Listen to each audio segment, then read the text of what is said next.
Chase Lehocky here with the Blue Food doing the Steelbook Tuesday on a Tuesday, but I think I'm only going to do this once a month now with all the Steelbooks as a whole. The reason why is it's very sporadic now, and I don't know when I'm going to buy these because am I going to buy Flash at $36.99? Probably not. At least Ferris Bueller is like $20. Hackers is like $30, which, some of these that you just have on the shelf, there's like two of them. That's when I'll buy them, but Flash has like a bunch of them. I'll wait for it to go down in price. Kind of like there's still a shit ton of Black Panthers and Ant-Mans at my Best Buy. For the Disney 100 ones, it's my first time opening this, so I'll see if it's really worth buying because $30 to buy a movie that I already owned like 3 times with other Steelbooks. Don't know if it's worth it. But Guardian of the Galaxy, that's where I screwed up because I thought, oh, that would be on the shelf for a while, and literally they disappeared. When I mean they disappeared, I mean Best Buy was like unavailable. I don't know if just everyone bought all of them and put them on eBay, and that's where I really screwed up because I had to buy Guardian of the Galaxy on eBay for like $55. So, some you win, some you lose some. But let's open up Guardian of the Galaxy first. And Guardian of the Galaxy will be in my top 10 of the year. I rewatched it. It is such a good movie. I mean, Rocket's backstory, fantastic. I cried again. I mean, James Gunn did a fantastic job with Guardians of the Galaxy 3, and if you disagree, I think you're wrong. This is easily the best superhero movie of the year. People are like, oh, what about Spider-Man Across the Spider-Verse? No, I'm sorry. That's a very mid movie. I don't have emotional impact with that. People are like, oh, but cartoons. The only cartoon I really had emotional impact with was How to Train Your Dragon. People are like, what about Toy Story? A little bit. But it was How to Train Your Dragon. I'm sorry, that's the big one. Anyway, good paper. And I think Disney is bringing back, physical discs. They're doing it with Mandalorian, Loki, WandaVision, so I'm very interested. Anyway, super, super colorful. I mean, this is all the colors of the rainbow. You have all the characters in the front. Of course, you have Groot, Rocket, Gamora, Star-Lord. You have the good dog, Gamora. Let's say that Mantis, Drax, and then Nebula. But yeah, it's a fantastic looking Steelbook. And on the back, of course, we're going to focus on Rocket, which makes sense because there's a lot of Rocket's backstory in this film. All right, let's look at the discs real quick. It looks like you get 2 discs. The first one is the Blu-ray disc you get with Groot on it. And of course, Rocket, which is very interesting. We decided to focus on those 2 characters for the discs. That's what we get. Of course, the very end of the movie is the slow motion walking of them going to do that badass like 5-minute one take. Even though it's one take, I think there was a total of 18 cuts overall. The last time I remember it, if I'm not mistaken. All right, the next one. I'm going to go with Ferris Bueller will be the next one. Because I think Hackers is kind of the newest one that came out. The most interesting one. Let's do Ferris Bueller. So this one is only the 4K disc and digital code. Keep bringing these out, please. 4K discs. I really enjoy it. This one's a little bit more glossy. The paper itself is a little bit more flimsier than the Disney one, but that's fine. Pretty simple.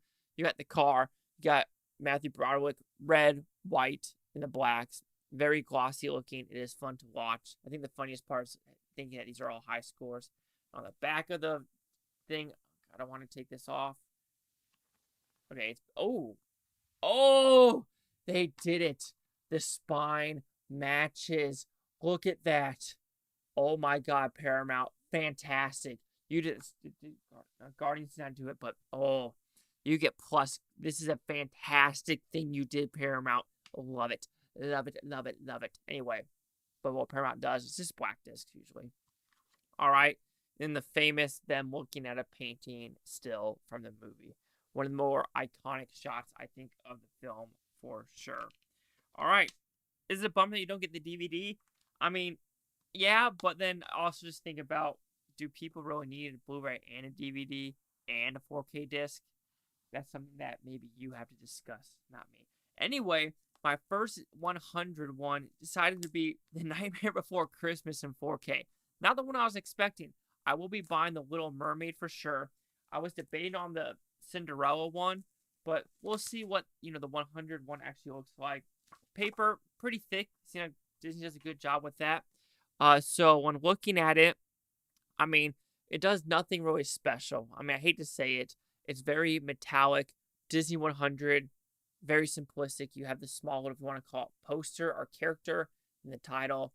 The spine is very simple. The Nightmare Before Christmas, and you have the 100 just, zooming across everywhere. So it's pretty cool. Maybe I'll get these when they all go on clearance at Best Buy. We'll just decide then. Of course, you get one small character on the back end. Very simplistic, just, metallic look of it. For the 4K disc, that is that right there. And then the Blu-ray disc, which actually includes apparently the sing-along edition, which is pretty cool for Disney to do. I do own this on 3D, so we'll see what's better. Anyway, pretty simplistic. Another still of the movie. So if you want to get these Disney 100s, I mean, sure, if you're really much into a collector, but I prefer like the stylized stuff that actually has cooler imagery. Yeah, it's kind of cool that you have the Disney 100 anniversary, which is like, yeah, Disney's been around for 100 years, so that's fantastic. But as a steelbook, you kind of wish it had more flair to it, but it is what it is. All right, last but not least, Hackers. So it's very weird with Shout Factory and Best Buy what they decide to put for steelbooks. Like, it's like sometimes they do it, sometimes they don't. Like this month, they are doing Pumpkinhead. They're doing this. They're going to do Natural Born Killers. It's like, what about, Night of the Demons or Nightbreed or, other ones, Team America. It's really weird what they decided to do anyway, but Shout Factory is usually very paper thin for the paper. But this is a fun little steelbook. It was like the old school, look to it. It does look pixelated, and it's supposed to look pixelated, and that's really cool. Like I said, Hackers, you have a lot of colors going on. A lot of stuff happening with this steelbook, and it is really fun to watch. Back, Hack the Planet. Again, pixelated that time, when this film was made. And this film was made in, I want to say 95. So, yeah. So, of course, it's going to look like this. So, we open this bad boy up.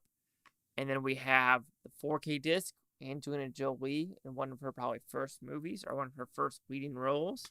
Then we have the DVD or the Blu-ray right there. And on the front cover, we have all 6 actors and actresses, just taking a picture for the camera. So there you go. These are the majority. I'm going to say majority. That might be a lie. The steelbook's coming out this month of August. Of course, I did not get Flash. There's probably 1 or 2 that I didn't get. I still haven't gotten the Insidious one. I'm waiting for that to go up, down in price. I'm not going to spend $31.99 for that. Disney or, Best Buy, put that sucker on sale, and then I'll buy that one for sure. Cheese out with the Blue Futon. Like, comment, subscribe. I'm Things Futon. Hope you Futon. Have a great day. Not care what to say tomorrow, week from now, month from now, year from now. I love every single one of you. Oh, Mickey, I know it's raining. He doesn't like the rain. Well, he doesn't mind the rain. It's the thunder he's freaking terrified of.